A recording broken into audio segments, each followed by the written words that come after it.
My name's Adam Manaka and I'm the Financial Controller for Hi-Tec Oils. With our national capacity, we can now service Australian companies nationwide. Of late, we have now expanded into the New Zealand market. Here at Hi-Tec Oils, we receive premium base oils and premium additive packs. Together, with our highly trained staff, we manufacture over 500 premium quality products. Hi-Tec Oils is Australian made and Australian owned.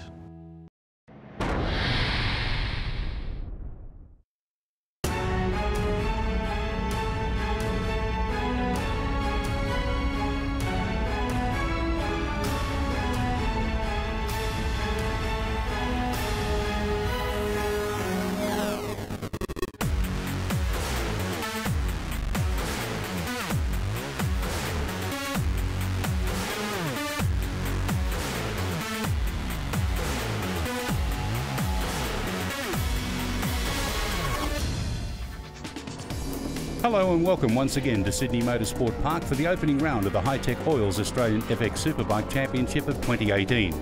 I'm Lance Robertson, and on today's program we have all the action from our support categories. First up is the Shock Treatment 400 Supersports.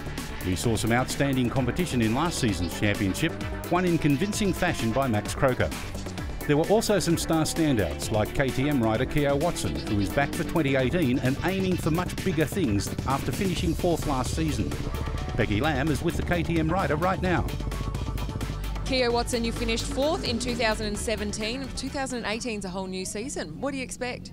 Well, I'd like to stay right up the front this season. So we had a good day yesterday, getting pole and then the 3 race wins, and I only didn't lead for 1 lap all day, so hopefully we can keep it up again today and throughout the season. 2017 brought you quite a few achievements as well. It was your first season in the Shock Treatment 400 Super Sprint, my apologies, but your main competition, let's talk through those guys. Yeah, so this year it's mostly going to be Mitch Kuhn and Andrew Edzer, I'd say. So yeah, we've got a little bit of pace over them at the moment, but I think mostly it's just going to be my consistency, just keep knocking the laps over, don't make too many errors, and just try sort of be there for the long run. We'll pick up the action with race 3, but before we do, there was plenty of action in the opening 2 races of the Sunday program. Despite winning all 3 races on the Saturday, the KTM of Keogh Watson got away to a slow start, as Mitchell Kuhn aboard his Yamaha R3 got the jump into turn 1. But Watson was quickly not messing about and romped around the outside of Kuhn to claim the lead by the time they reached Bike Biz turn 2. Watson started to streak away from his opposition, and by the time they reached Matris Dampers turn 6, he had opened up a small but comfortable gap over Andrew Edzer, followed by Kuhn. Behind the top 3, the real battle was brewing between Jason Whitehead, Robert Penman, Trent Thompson and Brendan Watson, who incidentally was riding Julie Klinker's Kawasaki Ninja 300 this weekend and showing impressive pace on a bike he was not used to. By half distance, Edzer threw down a challenge for the race lead, and the Kawasaki rider passed the KTM of Watson at turn 9. The lead, however, was short-lived as Watson slingshot past Edzer along the Hi-Tec Oils main straight a few corners later. Further back, there was no love lost as the battle for 4th intensified. They would soon be joined in the dying stages by Keegan Pickering, who was more than holding her own in this fight. On the last lap, Edzer attempted to go around the outside of Watson at the final corner, but came off second best and low-sided off the track. This allowed Watson to take a comfortable win, with Kuhn in second and Watson in third. The next race at lunchtime was just as action-packed. Like race 1, Watson was slow away at the start as Kuhn and a fast-starting Pickering roared to the front as they negotiated turn 1. But, as in race 1, Watson would claw his way back to the front as Pickering went from 1st to 4th in the space of 2 corners. By the time they reached Matris Dampers turn 6, it was Watson ahead of Edzer and Kuhn, with Pickering rounding the tail in the lead pack, whilst Brendan Watson again was mixing it in the midfield and wasn't afraid to get the elbows out. Kuhn would take second spot at the commencement of lap 2, but Edzer stuck onto the tail of the Yamaha and found his way back past Kuhn at Bike Biz turn 2 just moments later. This allowed Watson once again to open up a sizable lead. Further back in the pack, it was the battle stations between Whitehead, Thompson and Watson once again.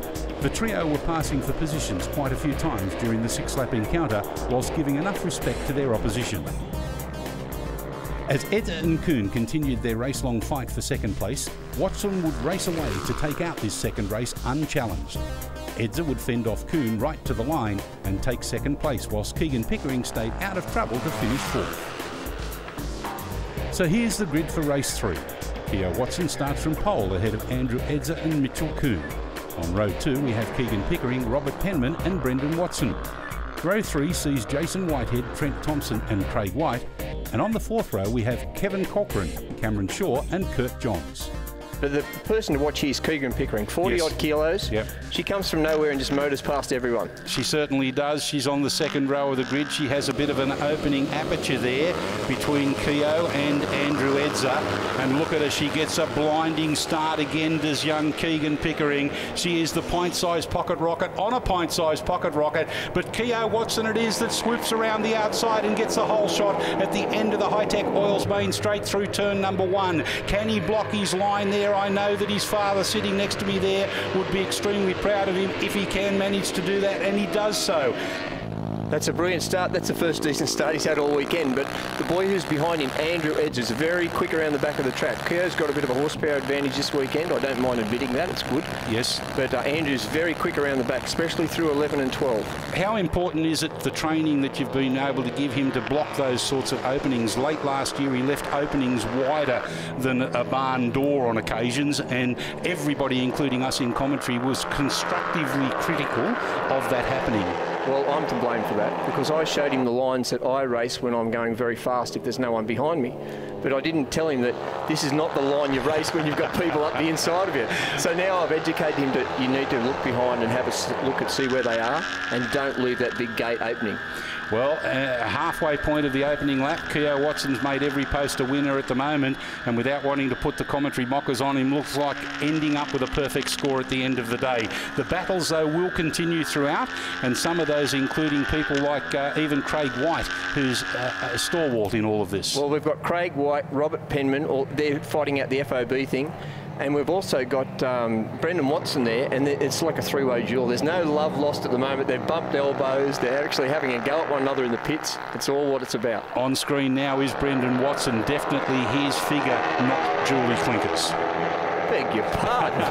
Lance, how can you say such a thing? Let's just say he's mildly plump. Okay, there we go. Down the main straight for the first time, down the Hi-Tec Oils main straight. Keogh Watson, Andrew Edza, Mitch Kuhn, Keegan Pickering up into 4th place. By gee, she's a mighty performer. Brendan Watson, then we have Penman, Whitehead, Thompson, Craig White, Johns, then we have Gaddies, Shaw and Corcoran rounding up your 13 runners. And Andrew Edza's rocking the new leathers now because he destroyed a set before. So he destroyed a set on Friday, and then he's gone back to, I think, the original set now. Well, he was in camouflage yesterday, unfortunately fell off and then had to change those ones again. Yeah. Well, Mitchell Kuhn did the same. He in camouflage, leathers. Yes, exactly. Up over the top of bikehaggle.com.au downhill and into Dunlop for lap 2 of 6. This is the battle with Penman and Whitehead. Whitehead coming on strongly, but here's the front runners now. There's still a knee scraper in the middle of the track there from the previous race too, Lance. That's Brendan McIntyre's knee scraper. We know where it is, Brendan, if you're looking for it. It's halfway between the inside and outside edge of turn 4. I'll tell you what, Keogh, I think, gapped them here. He's got a shock that comes in from Thailand, a Korean shock. Not a Korean shock, I've lost that flop there, haven't I, Lance? A geared shock, and he puts it to good use because he said he's got lots of drive out of the corners on everyone. It looks more stable than it has done in the past, and that's good for not only him but also for the KTM brand. This mix of motorcycles, Yamaha, Kawasaki, KTM, everybody said that it wouldn't work, that it shouldn't happen, but it has. It's worked well. Well, they've all got their benefits in different places. The Kawasaki's definitely strong around the back of the track. The Yamaha's strong everywhere, and Keogh said there's not much difference in outright speed, but his KTM has the jump off the corners, and it actually translates to big speeds at the end of the straight, which works for him. So we've got a great battle here. Like this, it's fantastic. Keegan Pickering's out there running around well. Yeah, she's doing a great job. She's on the light blue liveried machine, but being hounded down there right behind her by Brendan Watson. It's rather remarkable. You've got a weight of next to nothing, and possibly the maximum weight that could be on a bike here this weekend. 40 kilos to 100 kilos, that's the difference. So he's got Brendan's actually carrying a passenger with him. You can't see it, but there's one there. I do that in commentary. No, that's me, Lance. Can you just, if I jump on your back, will you take me down to get a drink later? Looking at them down there, a replay here of some of the action in terms of the slipstreaming that has been occurring down the Hi-Tec Oils main straight. If he can get close enough to be in front of her at the beginning of the straight, he's got a chance of holding her off. We saw that in the previous races, but not if Keegan's in front. You're dead right.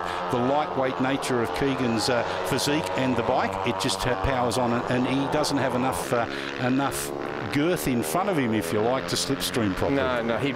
When he's in front of her, he's breaking a lot of wind, and I don't mean that. I mean that in the sense of he's making a gap in the air for her. Okay, there you go. Keegan's gone wide.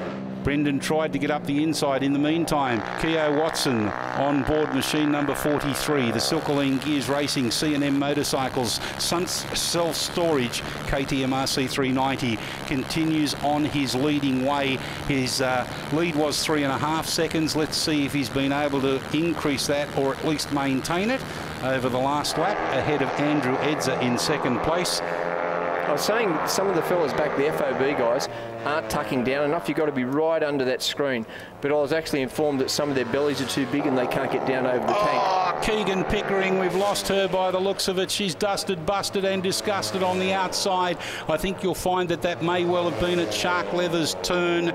We'll wait for confirmation of that. You could see that she's up. She's okay. No injury or damage to her. In the meantime, though, we've got a good battle with Whitehead and Thompson, I think you'll find. This is Jason Whitehead's first time at this track. He comes from Central Queensland, and it's actually very good. Trent Thompson has ridden here quite a few times, but like Trent is a really nice boy. And it's good to see these guys out there. They were having a bit of banter in the pits before, slapping one another on the back. They all get on well. That's what it's all about, though. I mean, it's good, clean, tough racing and competition and what have you, but you've got to have that friendly rivalry and respect for each other. It's got to be fun, Lance. You don't want to go home and hate people. Like, it's just, I say to my son all the time, this is all about fun. You know, like, you have to look at it that way all the time. Absolutely, and it's certainly good advice for anybody, no matter how young or old you are, especially in this form of motorsport. Keogh's got that bike for sale at the moment for $5,500. Now, he doesn't want to sell it now because he's winning on it. Look at this side by side. You can see there that it looks like Whitehead has been overtaken by Thompson. Yeah, that's good. That's good. This is what it's all about. Two guys just having a bit of fun. Penman, I should say, not Watson, I beg your pardon. On the outside, Penman. On the inside is Whitehead. Managed to maintain his racing line there. Again, further back through the pack, it doesn't matter where it is. This is for 11th and 10th placing. 10th and 11th placing, and still the determination of each of them wanting to get the one-upmanship on them. Well, Cameron Shaw is actually a pilot. Okay. And he actually sails small sailing boats and races them. That's number 66. Now, Cameron's son is Yanni Shaw, who's out here racing, and Cameron got talked into this by Yanni to do the father and son thing, a bit like myself and Keogh. So maybe one day we could have a father and son race, you know, just to see what happens. That'd be good. My son joined us in commentary here for the first time yesterday. Oh, we've got an outlet there. Oh. Robert Penman. Penman on the outside, just outbroke himself. So that gives Jason Whitehead an easy place there. He's in 6th. On lap 5 of 6, it's still Keogh Watson, Andrew Edzer and Mitch Kuhn, your top 3 runners. Down into turn 9. The entrance for the run down the races.world back straight. Into turn 10s and 11 and 12, Shark Leather's corner. There's a tip there for all these riders too. A few of them said, oh, we can't can't get down under the screen. If you watch Keogh, he actually sits on the back tailpiece. He does. So he can get his head under the screen. Yep. And I said that to a few of the other boys. You need to get your head down lower so there's less drag. Very casual exit of Shark Leathers, even one arm up on the hip. Yes, yes, yes, I'm sure he's saying he'll have a smile on the dial, wider than a Cheshire cat, as he comes across, shaking his fist and pumping. All kudos to you, Keogh Watson. 6 from 6, the perfect weekend. Let's have a look at recapping the results. Keogh Watson victorious on the KTM RC390 ahead of the Kawasaki Ninja 300 of Andrew Edzer. Mitch Kuhn rounding up your top 3 on the Yamaha R3. Brendan Watson, Jason Whitehead, Robert Penman, Trent Thompson, Craig White and Kurt Johns. P10 going to Cam Shaw on board his Kawasaki Ninja 300. Yeah, thanks. I'm over the moon with it. I've just been sort of working hard all weekend to just try and build some pace and just keep the consistency up, and it's paid off. So I think the key is just to try and minimise the mistakes you make, especially like in a bigger mistake which could result in a DNF or something. So yeah, just make sure I finish every race and sort of be up there all the time. The Shock Treatment 400 Supersports return for more racing at the next round at Queensland Raceway. But after the break, we go racing with the Pro Twins Naked Bikes and Super Twin 700s, as well as the AM Sport 600s.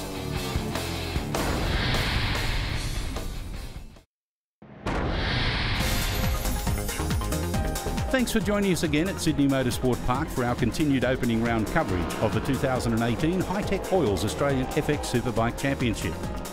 Next up on today's program are the exotics of the FX Pro Twins Naked Bikes and Super Twin 700s.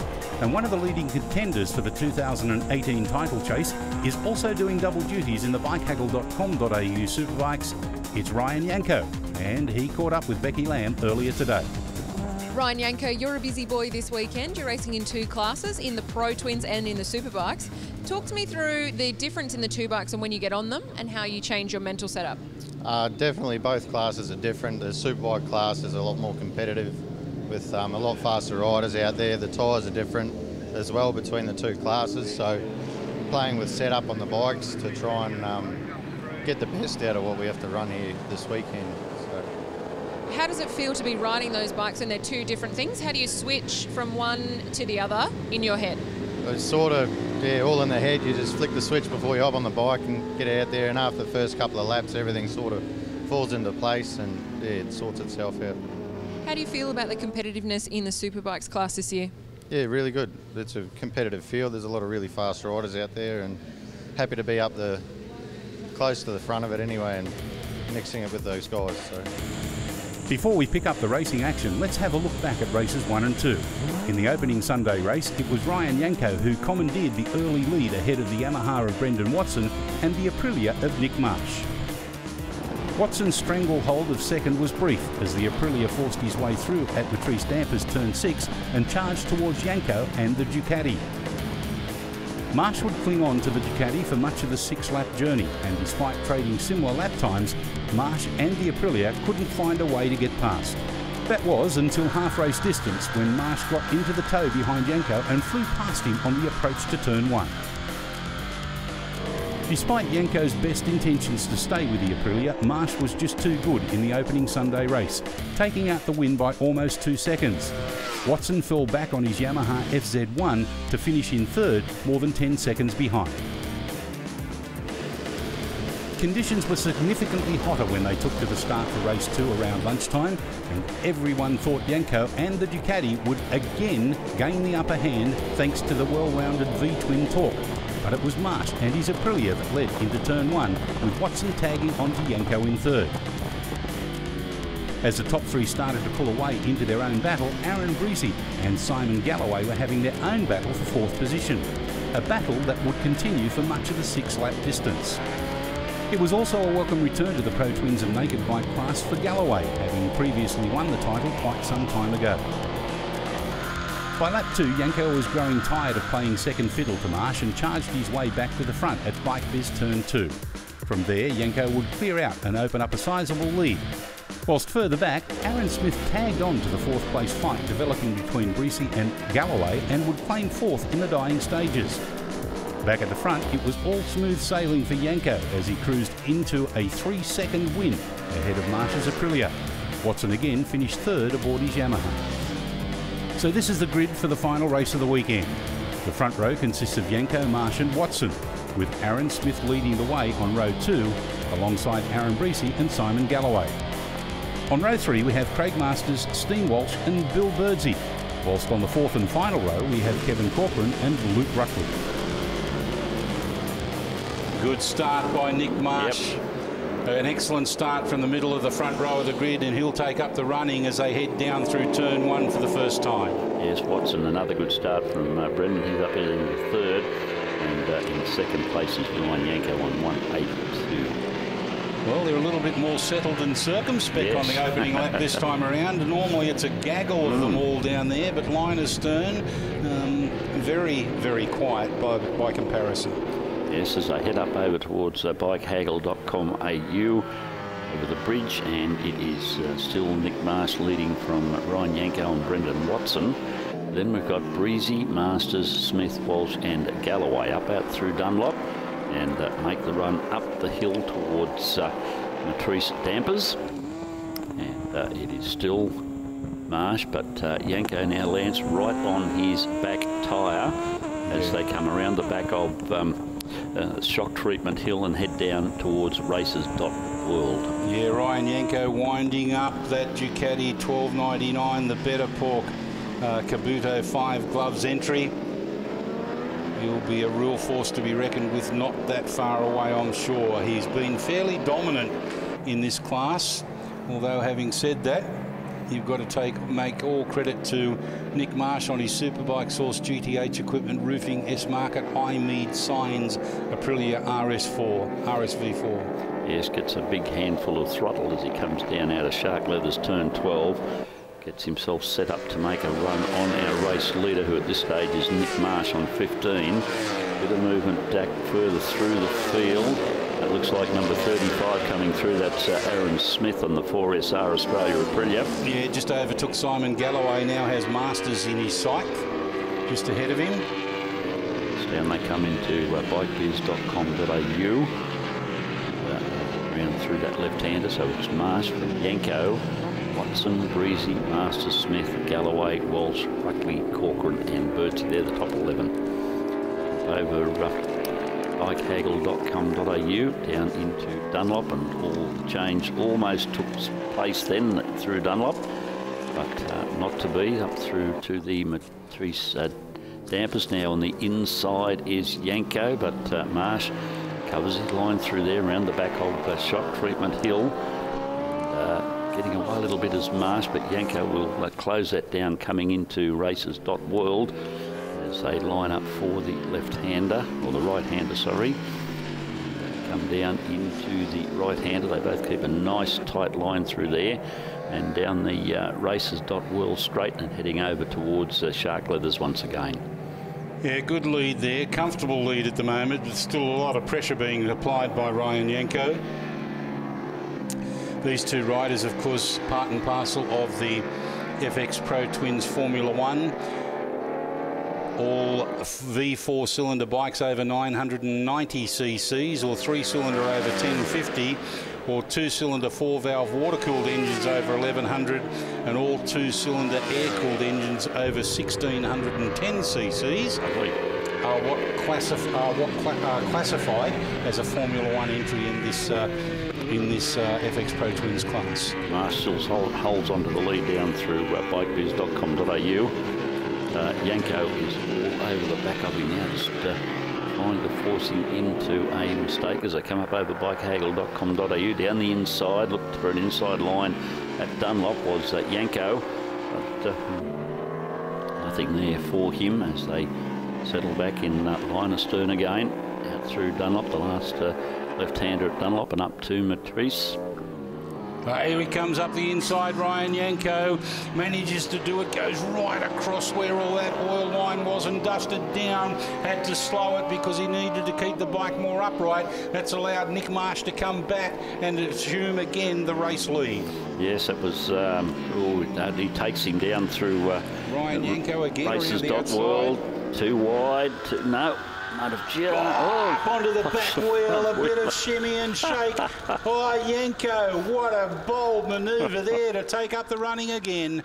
Yes, back in the front, so that's the lead changed 3 times in that quarter of a lap. 3 times in 4 corners. Yes, that's right. Out onto the main straight, the Hi-Tec Oils main straight they go. Ryan Yanko leading marginally. Here comes Marsh now, does the slipstream up the inside, forces Yanko a little bit wide. Can he maintain his position though? Will Yanko come back up the inside under brakes? The answer is yes. And, Marsh backs off. Has he gone wide? No, he had. Marsh has gone up the inside. He has. Yes, he did. You could see him back off there. He knew that Yanko was going to go too deep.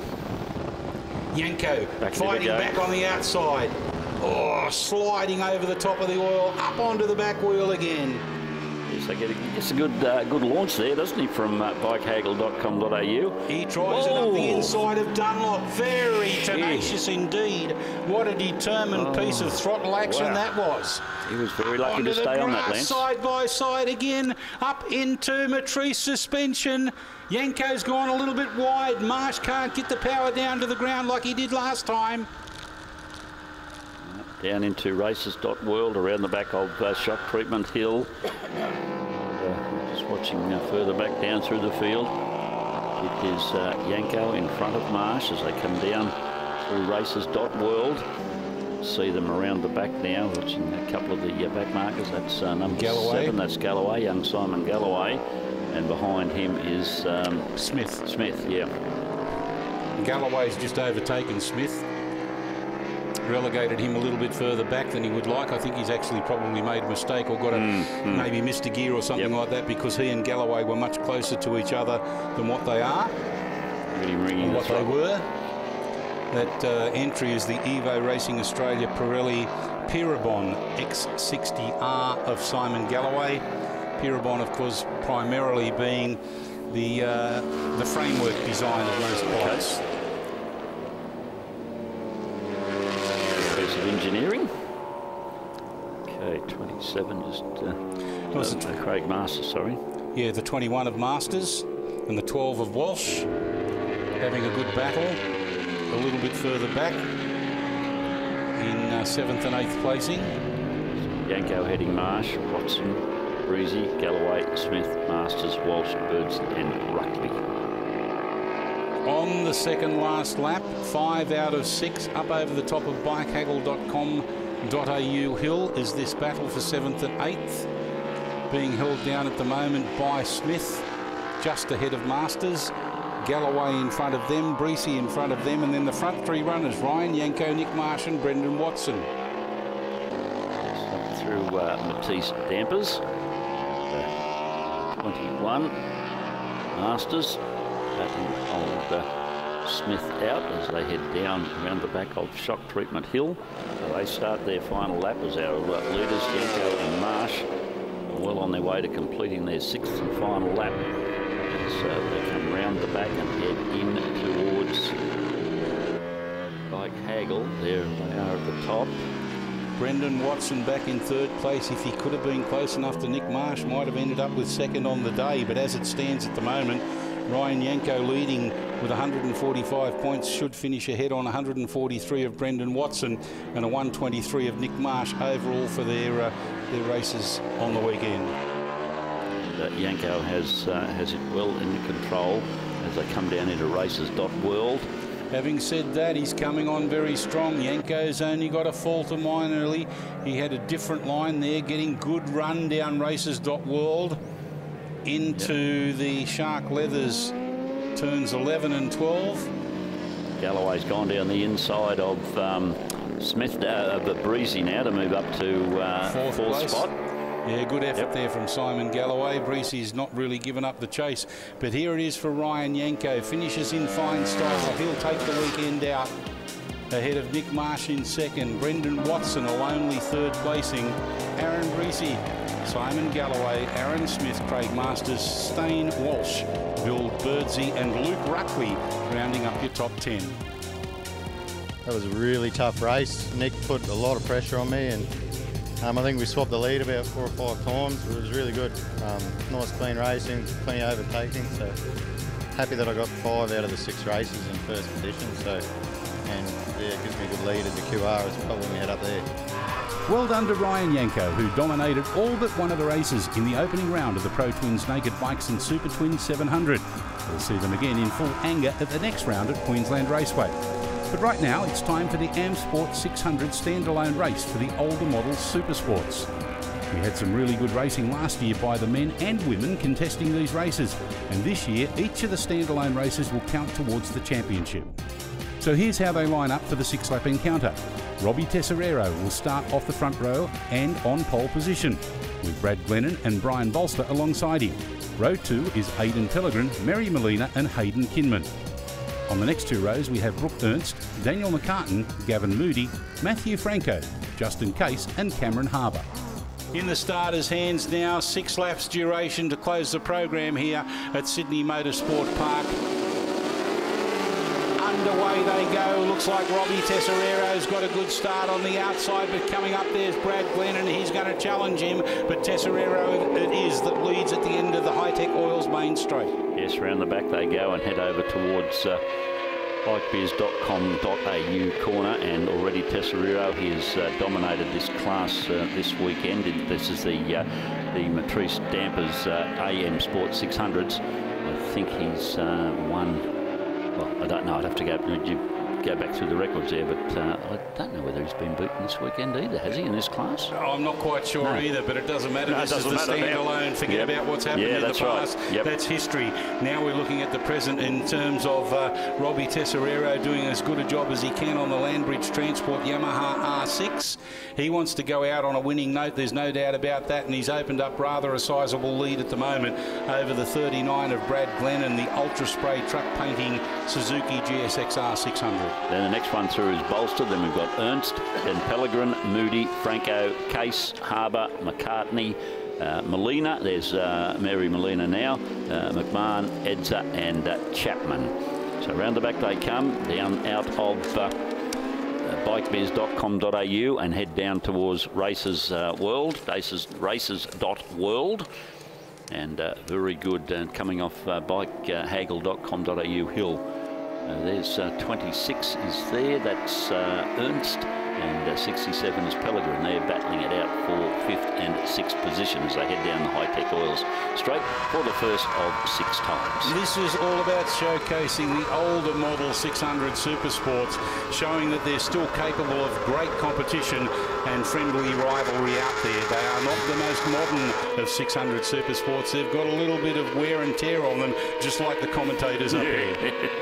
Yes, it's a very good description, Lance. You're right. After 17 races today is a fair bit of wear and tear. Oh, just moving nicely up the inside, number 67. Adrian Pellegrin. Yeah, Pellegrin on Bolster. Yeah, up the inside of Bolster. Pellegrin on the Triumph Daytona 675. In fact, that was Brooke Ernst that lost the place to Pellegrin, not Bolster.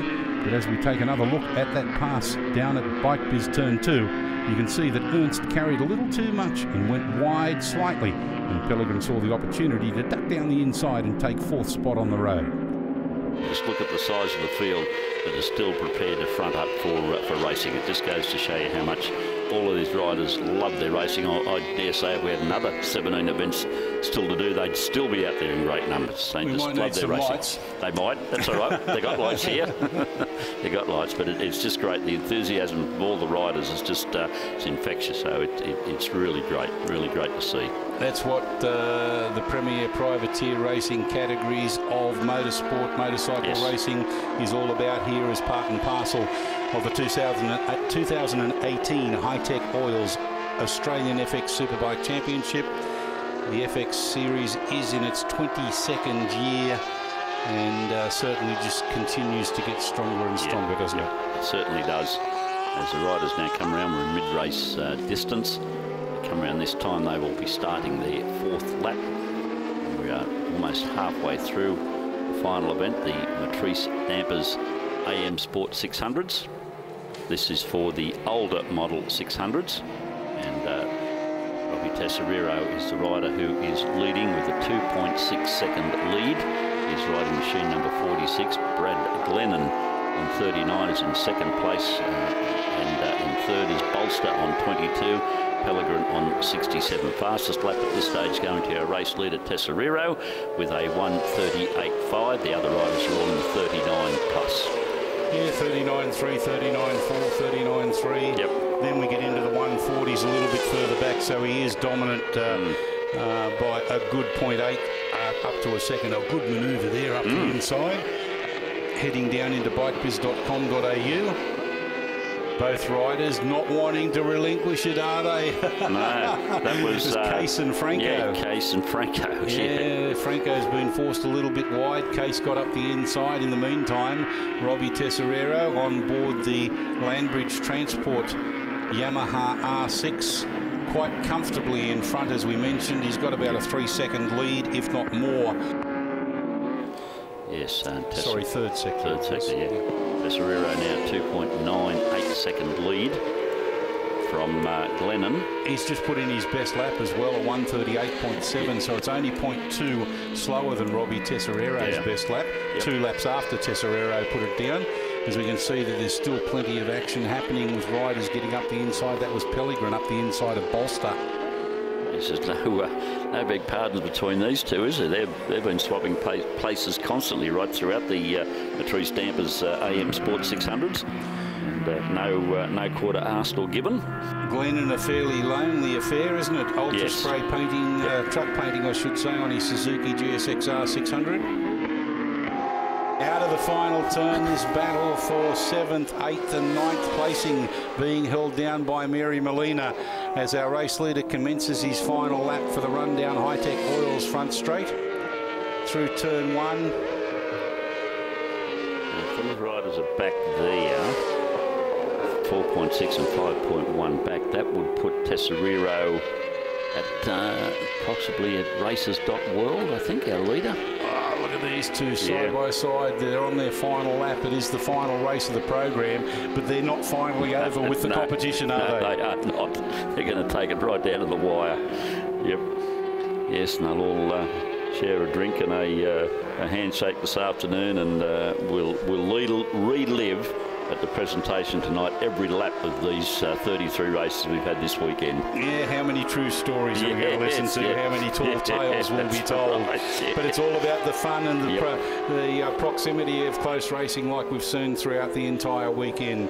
Mary Molina there on board machine number 93, the Race Tune Moto VSR, Versar BD Racing FSCG Yamaha R6. There's our leader, Tesorero. Yes. Coming down into shark leathers for the last time. Heels it over right and heels it over right even further. It's a 2 in 1 corner. I hope it's left that he's just turned, not right. Oh, sorry, left, yeah, left, yeah. The run down the Hi-Tec Oils main straight for the final time here this weekend. Congratulations to Robbie Tesorero on the Landbridge Transport Yamaha R6. Victorious ahead of Brad Glennon on his Ultra Spray truck painting Suzuki GSX 600 and the Triumph Daytona of Adrian Pellegrin. Brian Bolster finished in P4, followed home by Brooke Ernest, just in case Mary Molina, Daniel McCartan and Matt Franco. Andrew Edzer on board machine 305 was our top 10.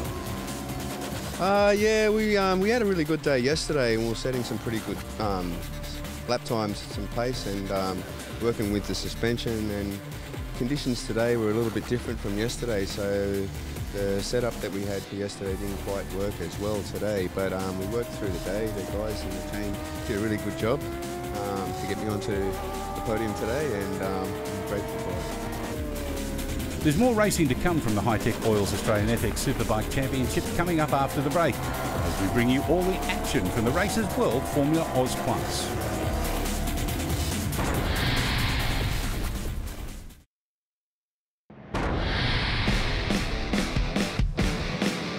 Welcome back to Sydney Motorsport Park for our continued opening round coverage of the Hi-Tec Oils Australian FX Superbike Championship. It's now time for one of the most popular classes on our supports bill. It's the Races World Formula Oz class for B, C and D grade riders.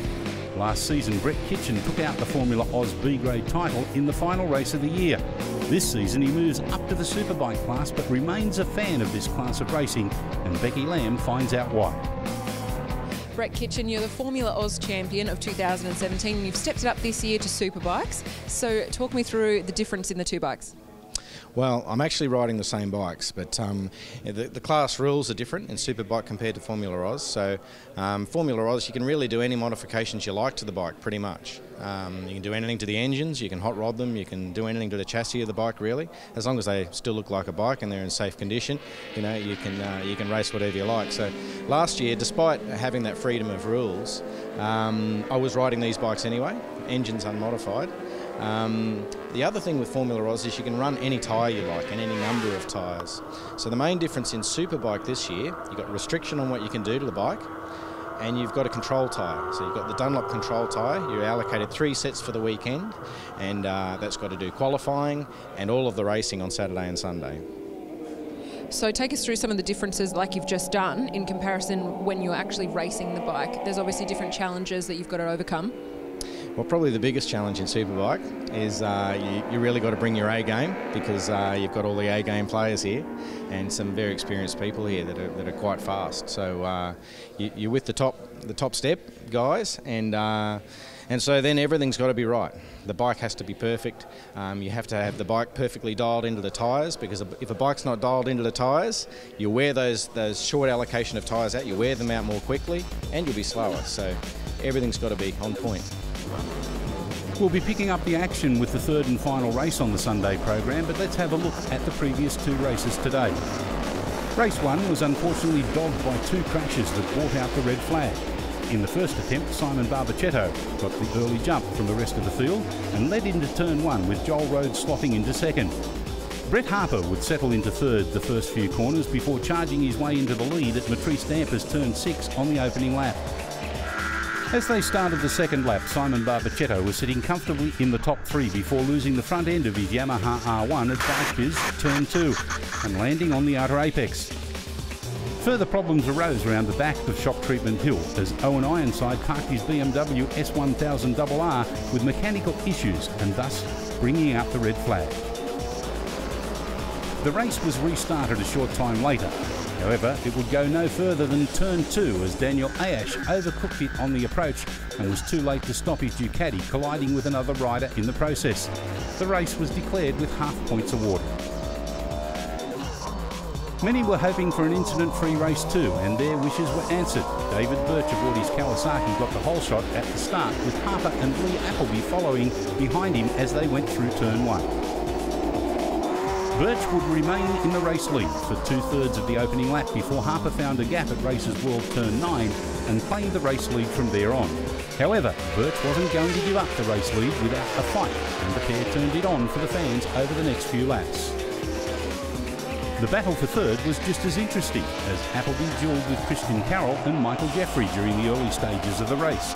Whilst further back, Barbachetto was charging his way back after starting race 2 from the tail of the field. Despite Birch's early challenge, the Kawasaki expired with a lap to go, leaving Harper romp home to the race win unchallenged. Carroll would claim a hard-fought second, with Graham McCarthy third and Barbachetto in fourth. And here's how they line up for the final race of the weekend. The front row consists of Brett Harper, Christian Carroll and Graham McCarthy.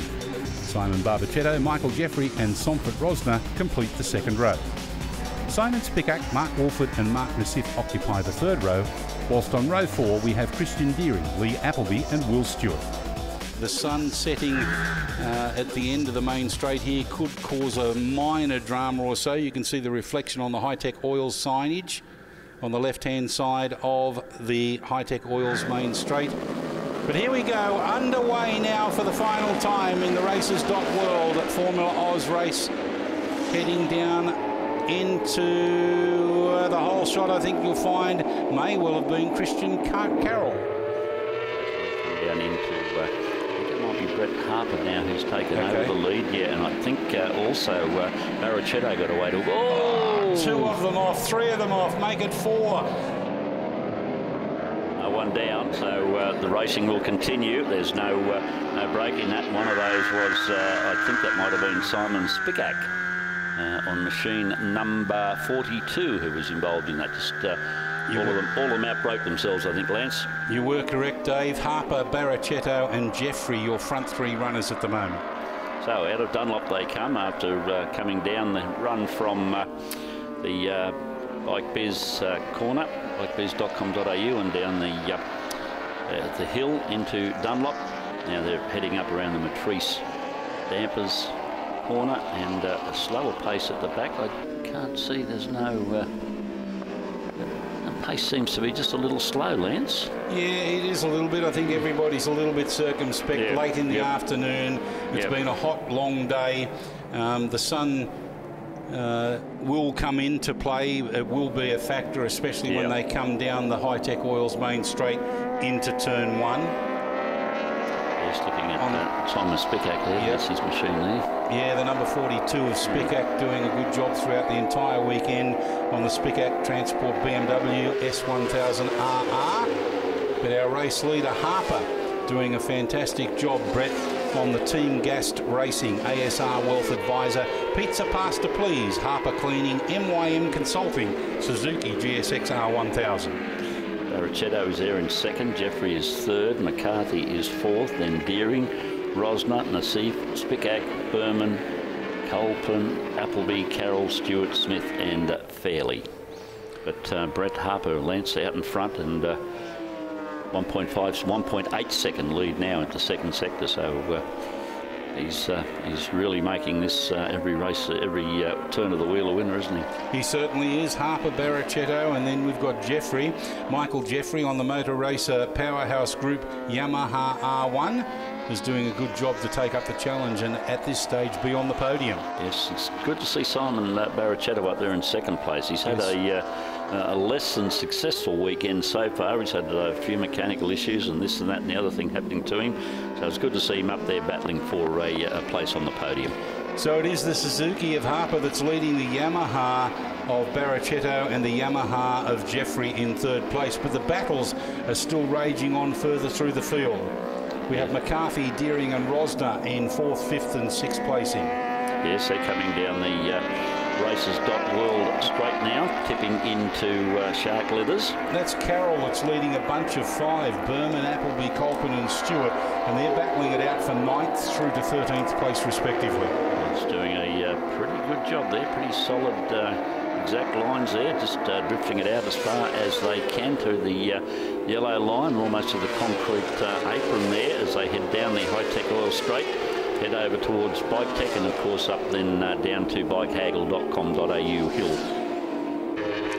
Out of turn one, this battle down into turn two, bikebiz.com.au. It's an area that has certainly tested out the intestinal fortitude of many and done exactly what's done it again. Right on cue, going a little bit too far and a little bit too deep. Barrichetto's still there in second spot, but right on behind him is Jeffrey on 153. They've got a good little gap over McCarthy and Deering, Rosner and Nassif and Spicak, then Carroll, Berman, Copeland and Woodford. Further back through the field, this five-way battle for I think it's about 9th through to 13th. Is that Carroll, Woodford, Berman, Copeland, Stewart and Appleby. It's another battle between the two 50s, 53 which is Rosner and 54 Deering. Where are they battling it out for, Lance? They're battling it out for 5th place. 5th place indeed, yes, Deering and Rosner. McCarthy up there in 4th place, trying to tap onto the back of Jeffrey and Barrichetto, but it's all about Harper, who has simply streaked the field. Yep. 4.4 seconds, that's not a bad gap, is it? What are we? Pretty three quarters of the way through. They're on lap 4. Lap 4 of 6. Yep. Barrichetto still holding 153 out. That's Jeffrey as they come out of Dunlop and head up towards Matris Dampers. Yeah, but look at McCarthy behind them there. He's gained a lot of ground over the last lap. And I reckon he's going to be a real force to be reckoned with coming into the latter stages. Graham McCarthy on the Maverick Racing Developments Kawasaki ZX-10R. Yes. He's the green machine at the rear of these three. This is the battle for 2nd and 3rd place too, remember, Dave? Yes, yep. It's good. Oh, Barrichetto getting the front end of the R1 bouncing around. Got it under control now. In turns 10, 11 and 12, sorry, 11 and 12, Shark Leathers. Completing lap 4 of 6, about to start their penultimate lap. Yes, Harper as well, clear leads, isn't he? 4.7 seconds now. Yeah, 4.8, opened it up by 0.1 over that last one. Barrichetto, Jeffrey and McCarthy battling it out for 2nd, 3rd and 4th placing. Barrichetto's not looking too bad there in second, Lance. It's a fairly handy little break that he's got over Jeffrey McCarthy, so he's looking pretty good with a lap and a half to go to get up on the podium at least in 2nd place or maybe 3rd, but I reckon 2nd's looking pretty good for him. We'll find out within 1.5 laps to see where it ends up. as we're concentrating on this battle as they head out of bikehaggle.com.au hill down into Dunlop. The 41 of Carroll tried to poke his nose up the inside of Spickak. Couldn't do it that time. Spickak closed the door, Deering in front of him, Rosner in front of him. Yep, they're all showing different lines all now. There's Spickak. Is that Spickak down the inside of Deering? Yep. So he's moved up a spot. Where does that put him, Rod? Puts him up into 6th place. 6th spot. Okay, good. Good result. Good solid result. Anywhere in the top 10 is a good result here. It certainly is. Yes, you've seen some very solid rides from this field in this races World Formula Oz. But Bren Harper has been the standout. There's a good manoeuvre being put on there by Carroll up the inside of Spickak again. These two have been hammer and tong at it for the last couple of laps. Spickak relegated back to 7th place now by Carroll. As we're on our final lap, our race leader has already negotiated these 2 Dunlop turns left and right. It's all about Barbachetto holding off the challenge of Jeffrey in 3rd place. Let's see what happens. They come up to Matris Dampers and head over towards Shock Treatment Hill, around the back of Shock Treatment Hill. But Barbachetto looking very solid there in 2nd place. Swings it around left now behind Shock Treatment Hill and down into Races.World. Although Jeffrey's closed a little bit on him. But we'll wait and see how it pans out. But there's our leader, Lance, untroubled, isn't he, is Brett Harper. Yeah, Brett Harper doing a great job on the Team Gas Racing ASR Wealth Advisors. Pizza Pasta Palace. Pizza Pasta, please, I should say. Harper Cleaning and MYM Consulting, Suzuki GSXR 1000. He's been dominant in this, and he certainly deserves all the kudos and accolades. Great win. And Barbachetto will take 2nd. That's a good result for him. After all the hard work he's had to put in over the weekend. So he takes 2nd, Jeffrey takes 3rd, McCarthy, Rosner, Carroll, Spickak, Deering, Nassif and Woodford take out the top 10. Yeah, no, it was as you said, after yesterday, today's temperature's completely different. It was a tough race. As I said, I was waiting for Simon to catch up somewhere along the line, and you know, as I said for myself, just this weekend, just getting me and myself and the team, just getting to where we are. The injuries that we sustained has been fantastic, so couldn't ask for anything more, and look forward to another year worth of racing. And just like that, the curtain falls on the opening round of the Hi-Tec Oils Australian FX Superbike Championship. The next time we go racing will be at the Queensland Raceway on the 28th and 29th of April. For more information and the latest news on the series, head to fxsuperbikes.com.au. But for now, we thank you for your company and look forward to seeing you again in Queensland.